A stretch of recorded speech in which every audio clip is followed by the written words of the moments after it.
Hello everyone. आज के हम इस वीडियो में देखेंगे सबसे इम्पोर्टेंट स्टैक का एक क्वेश्चन, एक कॉन्सेप्ट जो होता है push at bottom of stack. तो बेसिकली हमने इससे पहले स्टैक के बारे में पढ़ा था कि हम कैसे स्टैक को इम्प्लीमेंट कर सकते हैं यूजिंग एरे लिस्ट और लिंक लिस्ट जो सबसे इम्पोर्टेंट होता है, एंड देन सिंपल जो होता है हमारा कलेक्शन फ्रेमवर्क। नाउ अब क्वेश्चन आता है कि जो बहुत ये कॉन्सेप्ट है जो बहुत क्वेश्चंस में यूज होता है, बहुत एरियाज में यूज होता है, that is your push at bottom of stack. तो इसमें क्या होता है कि बेसिकली हमें एक एलिमेंट गिवन होगा, तो हमें उसे ऑलरेडी एक एग्जिस्टिंग स्टैक के नीचे पुश करना है, ठीक है, ऐड करना है। तो फॉर दिस हमने इससे पहले कलेक्शन फ्रेमवर्क पढ़ा था, तो इसमें हम लोग कलेक्शन फ्रेमवर्क सिंपली हम यूज करेंगे स्टैक बनाने के लिए, एंड उसमें हम इस फंक्शन के बारे में पढ़ेंगे कैसे इम्प्लीमेंट होता है। तो एक रफ स्केच अगर मैं दिखाऊं इसका, तो होता क्या है, ये कुछ होता है हमारा ऐसा, ठीक है। तो इसमें हम देख सकते हैं कि ये हमारे पास एक इनिशियल स्टैक है, ठीक है। अब ये स्टैक है, हमको गिवन है कि सबसे नीचे फर्स्ट है, सेकंड है, थर्ड है, और मैं येलो से डिनोट करती हूँ कि ये हमारा है टॉप, ठीक है। So this is your top element, ये हमारा स्टैक का टॉप है, 3, ठीक है। अब हमें क्या करना है, हमें इस स्टैक में सबसे नीचे एक एलिमेंट डालना है 4, जो हम देख सकते हैं कि यहाँ पे, चलो मैं दिखा देती हूँ ब्लू से, कि अब जो हमारी स्टैक आई है ये हमारा 4 नीचे है, बाकी जो रिमेनिंग एलिमेंट्स थे 1 2 और 3 वो बिल्कुल वैसे के वैसे हैं, ठीक है। तो ये कॉन्सेप्ट में हमें अगर एक बार विजुअलाइज करो अपने दिमाग में कि स्टैक हमारा क्या होता है, लास्ट इन फर्स्ट आउट, मतलब अगर मैंने लास्ट में 3 डाला तो मुझे इस 3 को सबसे पहले ही रिमूव करना होगा, राइट। अगर मैंने 3 को सबसे पहले डाला तो 3 को ही रिमूव करूंगी। जब 3 हट गया तो आई विल गो टू 2, ठीक है। तो मैं 2 को हटाऊंगी, फिर 2 हट गया तो अब मेरा टॉप कौन बन गया, 1, ठीक है। अब मैं 1 को हटा दूंगी। तो हम समझ क्या रहे हैं कि अगर मुझे सपोज ये 1 है और ये 2, मुझे इस इनपुट से इस सेकंड आउटपुट पे जाना है जो सेकंड स्टैक है, इसके बीच में एक इंटरमीडिएट क्या है कि हमें सबसे पहले स्टैक को एम्प्टी करना होगा। जब हम लोग स्टैक को एम्प्टी करेंगे तब हमें सबसे नीचे क्या डालना है, 4। 4 को हम पुश कर देंगे, कोई भी एलिमेंट कोई भी डेटा हम उसको स्टैक में पुश कर लेंगे। उसको पुश करने के बाद जो हमने एलिमेंट्स रिमूव करे थे, एक ऑर्डर है, ठीक है, मैं ऑर्डर डिनोट कर देती हूँ पर्पल से। सबसे पहले हमने 3 को हटाया था, फिर हमने 2 को हटाया, फिर हमने 1 को हटाया, ठीक है। अब 1 हमारा क्या है, सबसे लास्ट में हमारा टॉप है, राइट। यहाँ पे मैंने टॉप कहा था, पहले 3 है, 2 है, 1, तो अब टॉप कौन है, 1। अब मैं इस टॉप को क्या करूंगी, स्टैक में पुश कर दूंगी।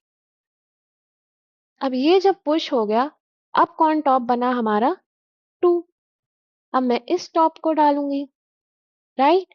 तो मैंने 2 को डाला, फिर जब 2 भी डल गया तो ये हट गया, इसको स्लैश कर दो, 3। अब मैं 3 टॉप को यहाँ डाल दूंगी, तो हमारा टॉप बदल रहा है, एंड उस ऑर्डर में जिस ऑर्डर में हमने हटाया, ठीक है।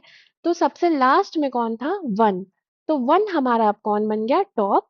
अब हम लोग 1 को डालेंगे, 2 को डालेंगे, 3 को डालेंगे, एंड हेंस हमको ये आउटपुट मिल जाएगा, ठीक है। तो ये थोड़ा सा अंडरस्टैंडिंग थी कि एक्चुअली हो क्या रहा है। सबसे पहले जो हमको स्टैक दी गई है हमें उसे खाली करना है, देन हम लोग अपने एलिमेंट जो भी हमें डालना है डेटा उसको इंसर्ट कर देंगे, ठीक है, पुश कर देंगे। देन हम लोग एक एक करके अपने टॉप को डालेंगे, ठीक है। तो लेट्स कोड एंड सी कि ये कैसे हम इम्प्लीमेंट करेंगे, एंड हर एक स्टेप को एक और बार मैं क्लियरली बताती हूँ, ठीक है।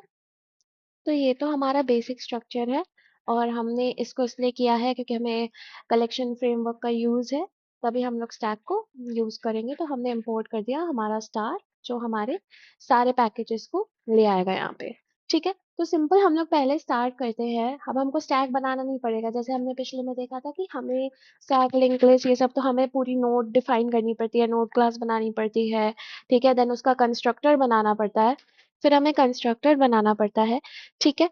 एंड उसके आगे हमको देन अलग से क्लास बनानी पड़ेगी, देन फंक्शन बनाएंगे, देन उनको इम्प्लीमेंट करेंगे, ठीक है, देन उनका ऑब्जेक्ट बनाएंगे एंड ऐसे हम उसको कॉल करेंगे, राइट। बट इसमें हमने डायरेक्टली यूज कर दिया तो हम लोग उसको डायरेक्टली स्टैक के सारे इनबिल्ट फंक्शंस को हम यूज कर लेंगे, ठीक है। तो यहाँ पे ना ही हमें पुश बनाना है, पॉप बनाना है, पीक बनाना है, directly we will use it. तो यहाँ पे सबसे पहले हमको मेन हम फंक्शन बनाएंगे। तो फंक्शन हमारा वो होगा जो परफॉर्म करेगा कि कैसे एलिमेंट को हम लोग अपने स्टैक के सबसे नीचे डालेंगे, ठीक है। तो यहाँ पे तो ये हमें पता चल गया कि ये हमारा कलेक्शन फ्रेमवर्क, क्योंकि हमें पैकेज इंपोर्ट करना है तो हमें ना ही स्टैक डिफाइन करना पड़ेगा, ना ही उसके फंक्शंस खुद लिखने पड़ेंगे जो पिछले वीडियो में हुए थे, यहाँ पे सब ऑटोमेटिक हो जाएगा, ठीक है। तो सबसे पहले हम लोग अपना फंक्शन, तो यहाँ पे मैं लिख देती हूँ function for push at bottom of stack, ठीक है। तो ये समझ आ जाएगा कि अब हम फंक्शन लिखने वाले हैं, ठीक है। तो ये हम कैसे लिखेंगे, public static void push at bottom, ठीक है। तो अच्छे से लिखना होता है तो जो भी हमारा फंक्शन का नाम होता है हम लोग अपने लास्ट वर्ड का पहला लेटर कैपिटल रखते हैं, जावा में बाय डिफॉल्ट हम ऐसे ही लिखते हैं फंक्शन का नेम, ठीक है। नाउ यहाँ पे अब हम लोग स्टैक को डिफाइन कर देंगे एंड इंट डेटा। तो डेटा ले सकते हो, डेटा ये वो है जो हमें पुश करना है, ठीक है। यहाँ पे हमें स्टैक डिफाइन करनी पड़ेगी ऑब्वियसली, ठीक है। एंड यहाँ पे हमें डेटा जो हमें नीचे पुश करना है, आप यहाँ एलिमेंट भी ले सकते हो, एक्स भी ले सकते हो, कोई भी वेरिएबल लिख दो, मैंने डेटा दे दिया है, ठीक है। और इंटीजर फॉर्मेट में तो कोई नंबर होगा। नाउ सबसे पहले यहाँ पे हमें समझना है कि करना क्या चाह रहे हैं हम। तो हम ये करना चाह रहे हैं कि मैंने क्या बोला कि हमें जब भी एक स्टैक मिली होगी तो हमें सबसे पहले इसको एम्प्टी करना है, राइट। एंड यहाँ पे टॉप का भी खेल है तो कुछ टॉप भी डिफाइन करना पड़ेगा। तो यहाँ पे हम क्या करेंगे, हम सिंपली सबसे पहले लिखेंगे int top is equals to S dot pop. इसका मतलब क्या हुआ, int top is equals to S dot pop, हमने यहाँ पे एक टॉप डिफाइन करा कि मेरा टॉप क्या है, टॉप में कौन सा डेटा जा रहा है, एस डॉट पॉप, ठीक है। जैसे फॉर एग्जाम्पल फर्स्ट साइकिल में, ठीक है, मैं ग्रीन से बताती हूँ। फर्स्ट साइकिल में मेरा टॉप है कौन, 3। मैंने इसको जब पॉप कर दिया यहाँ पे, जैसे इसको हटा दो, इस केस में सिर्फ 1 और 2 रह गए, ठीक है। जब मैं इसको हटाऊंगी तो सिर्फ 1 और 2 रहेगा एंड टॉप पे मेरा कौन चला गया, 3। फिर मैं रिकर्शन का यूज करूंगी, मैंने फिर से इस फंक्शन को बुला देना है, ठीक है। तो मैं इसको कैसे, रिकर्सिव कॉल इसकी कैसे रहेगी कि मैं कह दूंगी एक काम करो, फिर से मुझे एलिमेंट हटाना है, ठीक है। तो यहाँ पे मैंने कह दिया एस एंड मेरा डेटा, 1 मिनट, मुझे फिर से एलिमेंट हटाना है, ठीक है। तो मैंने कहा कि मुझे फिर से अभी खाली नहीं है मेरी स्टैक, जब तक खाली नहीं होगी मैं तब तक इसको बार बार कॉल करूंगी। सबसे पहले 3 हटेगा, ठीक है, देन मेरा 2 हटेगा, देन मेरा 1 हटेगा। जब ये सब हट के मेरे पास एक खाली स्टैक आएगी, this is my base case, ठीक है। तो मेरा बेस केस क्या है, यहाँ पे मैं लिख देती हूँ यहीं पे सीधे, base case is my empty stack, alright. तो my base case is empty stack and यहाँ पे मैं कहूंगी, अब मैं लिख दूंगी if S dot is empty. अब जैसे याद है हम पिछले में इज एम्प्टी कहते थे कि size is equal to 0 something like that, ठीक है। यहाँ पे again we don't have to define that, ठीक है। यहाँ पे हम लिख देंगे if S dot is empty, simply return, क्योंकि हमें एंड तो करना नहीं है इसको, हमें एम्प्टी चाहिए तब हम आगे पुश करेंगे डेटा। आगे क्या कहानी हो रही है कि जब एम्प्टी हो गया, now we will grand entry किसकी होगी, हमारे डेटा की, जो हमारा मेन मोटिव था कि एलिमेंट भाई तुम सबसे नीचे आ जाओ स्टैक के, ठीक है। ये हमारा मेन काम था, अब हम लोग मेन स्टेप पे आए, ठीक है। तो यहाँ पे मैं क्या लिखूंगी, मेन स्टेप क्या है मेरा, मैं लिखूंगी एस डॉट पुश डेटा। मैंने अपने डेटा को फाइनली पुश कर दिया है स्टैक में एंड ये कब हो रहा है, जब मेरा एम्प्टी होगा। अब बात समझो, एम्प्टी जब तक नहीं है टॉप बनेगा, टॉप मेरा चलता रहेगा, हटता रहेगा, पॉप होता रहेगा, फिर ये वापस जाएगा, ये फिर देखेगा कि अच्छा एलिमेंट है, हटाओ उसको भी, फिर ये वापस जाएगा, फिर कहेगा अच्छा अभी भी एक एलिमेंट रह रहा है, हटाओ उसको, ठीक है। फाइनली बेस केस में जब ये आएगा कहेगा अच्छा बेस केस हमारा ट्रिगर हो गया, कहेगा रिटर्न कर दो। तो रिटर्न में जब ये वापस आएगा कहेगा अच्छा अब मुझे क्या करना है, मुझे अब फाइनली पुश करना है अपने डेटा को। ओके, थोड़ी गलती हो गई, ये हमारा मेन स्टेप नहीं है, ये हमारा बेस केस है। यहीं पे हम करेंगे, जब हमारा एम्प्टी हो जाएगा तभी हम करेंगे एस डॉट पुश हमारा डेटा। ठीक है, जब हमारा होगा फाइनली खाली होगा तो हम लोग अपना क्या करेंगे, डेटा को पुश कर देंगे। अब जब डेटा हमारा पुश हो गया, मेन काम, ठीक है, जो हमारा मेन काम था, डेटा हमारा पुश हो गया। ऑलराइट, अब हमें क्या करना है, अब हमें एक एक करके पहले के निकाले हुए एलिमेंट्स को इसमें वापस डालना है। और वो मैंने बताया था कि लास्ट में टॉप था 1, तो 1 सबसे पहले जाएगा। फिर टॉप कौन था 2, 2 सबसे पहले जाएगा 3। तो notice I am using the word top. Now I will right, जो मैं पहले गलत लिखा, पुश टॉप। ऑलराइट, अब एक एक करके टॉप मेरा पुश होता रहेगा। फिर जब कोई टॉप बचेगा नहीं, फाइनली इट विल रिटर्न। ठीक है, तो this is my function for push at bottom. तो मेरा जब ये फाइनल सारा काम हो जाएगा, आई विल से सिंपल, काम करो रिटर्न कर दो, हो गया, पूरा काम हो गया। So this was my function and now let's implement it।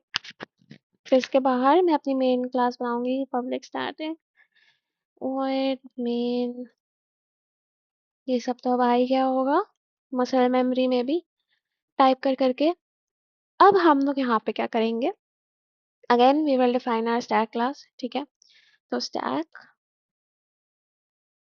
Integer s is equals to new stack।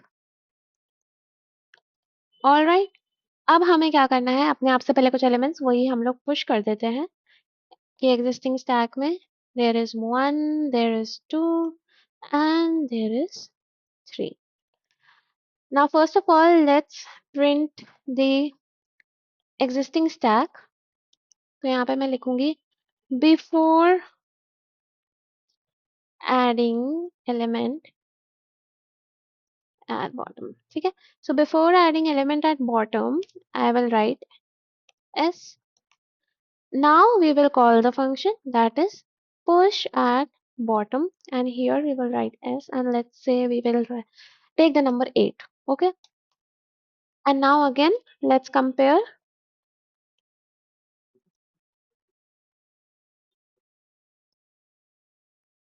Let's compare again. After adding element,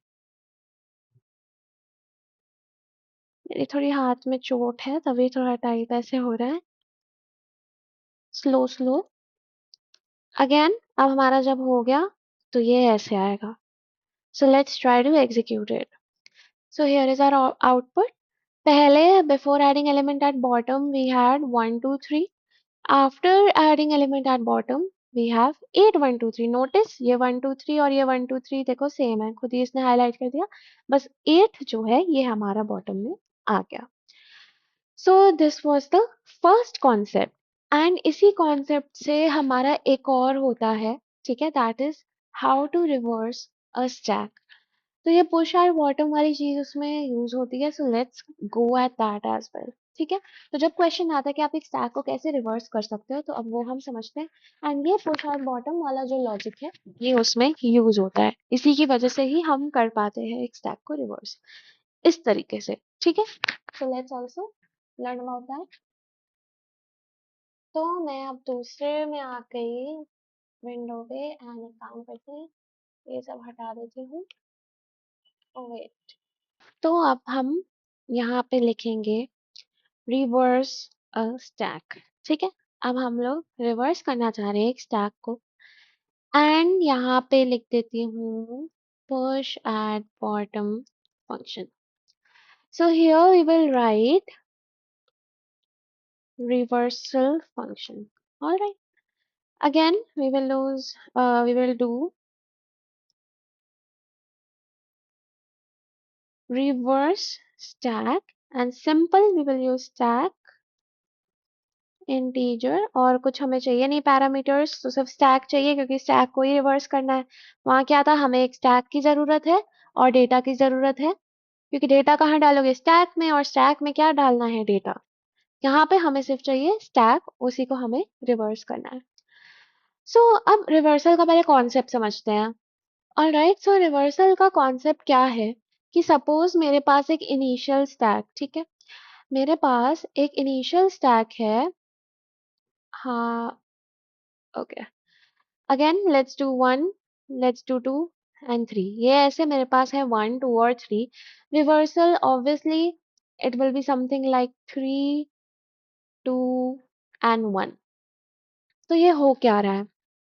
अब मैंने टॉप बोला था, स्टैक में we will only talk about top, ठीक है। जैसे Q होता है, लिंक लिस्ट में हम लोग नोड की बात करते हैं, क्यू में हम लोग हमारा जो होता है फ्रंट और रियर एंड होता है, वैसे ही स्टैक में we only focus on top. तो इनिशियली मेरा टॉप एलिमेंट क्या है? 3 है। तो अगेन मुझे एक इंटरमीडिएट स्टेट पे जाना है and my intermediate state is empty. मुझे फिर से एम्प्टी स्टैक चाहिए। तो मैं क्या करूंगी? मैं सबसे पहले अपने टॉप एलिमेंट को हटाऊंगी, ठीक है। तो मैंने क्या किया? मैंने सबसे पहले अपने टॉप एलिमेंट 3 को हटाया। मैंने कहा हट जाओ। तो इनिशियली टॉप वाज 3। देन हमारा टॉप कौन था? ऐसा लिख देती हूँ, 3 था। देन 2, 2 को हटाया मैंने, 2 बाहर आ गया, ठीक है।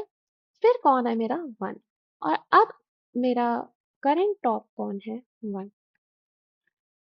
अब बात समझो, जब हमने पिछले केस में पढ़ा था हमारा पुश एट बॉटम, तो इंटरमीडिएट स्टेट में हम लोग, मतलब इंटरमीडिएट स्टेट हमारा कौन है? ये एम्प्टी वाला पार्ट, ठीक है। ये empty stack is our intermediate state. हमारे इनपुट और आउटपुट के बीच में हमें एम्प्टी ही पहले चाहिए अचीव करना है। तो ये हमने ऐसे पॉप कर करके टॉप को हटा दिया। अब हमें क्या करना है? अब हमें कोई एलिमेंट नहीं डालना है। हमें कोई एलिमेंट नहीं डालना है। हमको क्या डालना है? हमको टॉप को डालना है। समझ आ रहा है? उसमें हमने कोई डेटा, कोई एक्सटर्नल हमें कुछ एलिमेंट डालना है, हम लोग वो डाल देते हैं। बट यहाँ पे हमें बाकी चीजें नहीं डालनी है, हमें डायरेक्टली टॉप को वापस डालना है, ठीक है। अब वहां पे हम जब इसको वापस इंसर्ट करते हैं तो हमारे पास याद है, अगर मैं इंसर्ट करूँ तो अगेन 1 पहले आएगा, 2 आएगा, 3 आएगा। पर हमको ये ऑर्डर नहीं चाहिए, हमें इसका ऑपोजिट चाहिए। ये अचीव करने के लिए we will use push at bottom, ठीक है। तो हम लोग क्या यूज करेंगे? Push at bottom. Understand this, बहुत सिंपल है, मुझे टाइम लगा था समझने में, आपको लगेगा बट सिंपल समझो। क्या है कि इनिशियली टॉप हमारा 1 है, मैंने कहा push at bottom. Naturally empty stack है, तो हमने एम्प्टी स्टैक में पढ़ा था कि डायरेक्टली यू पुश। मैंने डाला 1, ठीक है, मैंने डाल दिया 1। अब मेरा टॉप कौन है? 2। अब समझो, अब अगर मैं पुश एट बॉटम को बुलाऊंगी तो मेरा 1 ऊपर आ जाएगा एंड 2 नीचे आ जाएगा। ये 1 हटाओ, 1 नहीं है यहाँ पे, गायब है, ठीक है। 1 ऊपर आ गया, 2 नीचे आ गया। समझ आ रहा है? अब मैं पुश एट बॉटम इसी टॉप पे, फिर नेक्स्ट टॉप 3 है, उस पे लगाऊंगी। तो रुको, थोड़ा मेसी हो जाएगा, मैं इसको क्लियर कर देती हूँ, ठीक है। कैसा था ये 1 और 2? अब मैं ग्रीन से फाइनल दिखाती हूँ। अगर मैं इसमें पुश एट बॉटम इस 3 पे लगाऊं तो क्या होगा? 1 ऊपर खिसक जाएगा, 2 बीच में आ जाएगा and 3 will be my push at bottom. तो मुझे मिल गया मेरी आउटपुट स्टेज। समझ आया? यहाँ पे पुश एंड बॉटम का यहाँ पे इम्पोर्टेंस है। अगर मैं पुश एंड बॉटम नहीं करती, डायरेक्टली टॉप को मैं पुश करती वापस, तो मेरा ऑर्डर क्या होता? 1, 2 और 3। बट 1, 2 और 3 तो हमारी इनिशियल ऐसे स्टैक थी, सबसे पहले 1, 2 टॉप पे 3। बट मुझे इसका ऑपोजिट चाहिए, तो ऑपोजिट के लिए हमने क्या समझा? पुश एट बॉटम, ठीक है। 1 को डाला, 2 को बॉटम में डालेंगे तो 1 ऊपर हो गया, 2 नीचे आ गया। 3 को बॉटम में डालना है तो 1 टॉप पे हो गया, 2 बीच में हो गया एंड 3 सबसे नीचे हो गया। तो that is the concept used, ठीक है। तभी हम लोग सबसे पहले पुश आर बॉटम को यूज करते हैं। पुश आर बॉटम बहुत इंपॉर्टेंट कॉन्सेप्ट है हमारे स्टैक के केस में, ठीक है, जो हमारे रिवर्सल में हेल्प करता है, एड करता है।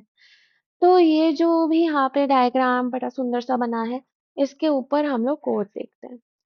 तो पुश एट बॉटम यहाँ पे यूज हो रहा है, तो रिवर्सल के लिए अगेन हमें क्या करना पड़ेगा? सबसे पहले टॉप निकालना पड़ेगा, ठीक है, क्योंकि हमें खाली स्टैक, ठीक है, अचीव करनी है। सो हम करेंगे इन टॉप, हमारा हो जाएगा S dot pop, simple, element हट रहा है। Now we will again call this, ठीक है, हम इसको फिर से कॉल करेंगे तब जाके ये हमारा फिर से बाकी, जैसे यहाँ पे हमने किया था, पहले इसने किया, फिर इसने उसको कॉल किया, इसने कहा अच्छा अभी भी है, तो उसने फिर से हटाया, फिर हमने कॉल किया, इसने कहा अच्छा अभी भी प्रेजेंट है, फिर इसने हटाया, तो सिंपली हम लोग यहाँ पे ये रिकर्शन का केस यहाँ पे यूज होगा। तो रिवर्स स्टैक अगेन मैंने इसको कॉल कर दिया कि यार अभी भी एलिमेंट से हटाओ, मुझे खाली स्टैक चाहिए। नाउ अब क्या होगा कि जब खाली स्टैक आ गई, अब जब मेरी खाली स्टैक आ गई है, तो होता है हमारा बेस केस, जो उसमें भी था। बेस केस क्या है हमारा? Empty stack. Okay, so empty stack is our base case. तो यहाँ पे हम लिखेंगे again if S dot is empty, कि यार अगर मेरी स्टैक एम्प्टी हो गई, अब यहाँ पे क्या था, एम्प्टी था तो हमने अपना डेटा डाल दिया था, बट यहाँ पे एम्प्टी है तो हमें कुछ काम ही नहीं करना, हमें सिंपली कर देना है, एक काम करो, रिटर्न। रिटर्न फिर से फंक्शन कॉल होगा, तो वो देखेगा अच्छा रिवर्स टैग ये सब काम हो गया, इज एम्प्टी भी चेक हो गया, अब क्या करना है हमें? अब हमको कुछ नहीं करना, हमें करना है, सॉरी एस डॉट पुश कर रही थी मैं, नहीं, पुश एट बॉटम।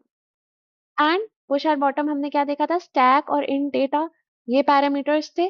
तो स्टैक हम क्या डालेंगे, एस, और पैरामीटर क्या था, टॉप। वहां पे क्या पैरामीटर हमने डाला, डेटा, बट इस केस में हमने डेटा नहीं डालना, हमें टॉप को डालना है, एंड हेंस हमें वो ऑर्डर अचीव हो जाएगा। तो यहाँ मैं लिख देती हूँ लुक एट डायग्राम, ठीक है। तो डायग्राम हमें समझ आया कि कैसे पुश एट बॉटम हमारा वर्क किया, ठीक है, इस इंटरमीडिएट स्टेट के बाद।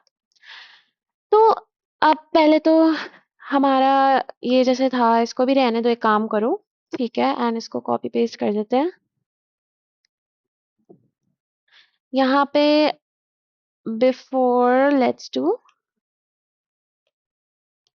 reversal, before reversal, and here let's do after reversal, ठीक है। अगेन अब इधर हम लोग ये नहीं यूज करेंगे, हम करेंगे reverse stack, and here we will call simple s, all right। सो इसको हम एक बार रन करके चेक करते हैं कि हमारा क्या वही आउटपुट आ रहा है जो हमने डायग्राम में समझा। सो अच्छा हाँ, हमने यहाँ पे पुश और बॉटम भी पहले बुलाया था, तो उसने उसको भी इंक्लूड कर दिया है, तो इसको मैं काम करती हूँ कि हटा देती हूँ, समझ नहीं आएगा। ऑलराइट, तो उसको मैंने हटा दिया, अब इसको रन करते हैं।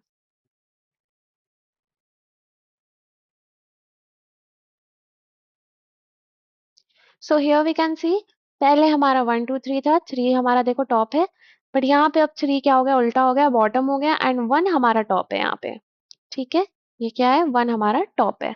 So before reversal 1 2 3, after reversal 3 2 1, so this was how you can reverse your stack. So, alright, this was the concept for today. ये important था हमारा push और bottom जो हमारा discuss हो गया है। So, further हम आगे बढ़ते हैं, we will start with queue, and again पहले हम लोग queue start करेंगे कि queue क्या होता है and queue कैसे हम implement कर सकते हैं। अगेन लिंक लिस्ट वहां पे बहुत इंपॉर्टेंट रहेगा, बट वहां पे instead of your top we will use two, we will introduce front and rear, and वहां बस दिक्कत क्या होती है कि हमें फ्रंट और रियर बार बार एडजस्ट करना पड़ता है, हमें बार बार उसको इंट्रोड्यूस करना पड़ता है, पहले से लिखना पड़ता है कि अच्छा फ्रंट पोजीशन ये है, रियर अब ये है, उस बेसिस में वो चलता है, ठीक है। तो यहाँ पे we have done this, we have completed stack basics, basically जो बहुत इंपॉर्टेंट है, जो ये लॉजिक बिल्ड करता है। तो ये हमारा पुश और बॉटम एंड हमारा रिवर्सल हो गया। So thank you, keep learning and always keep on upgrading your self, ठीक है, बहुत नॉलेज है, इसको बार बार देखो, बहुत ईजी है, ऐसे खुद भी डायग्राम बनाओ, समझ आ जाता है, and see you in the next one.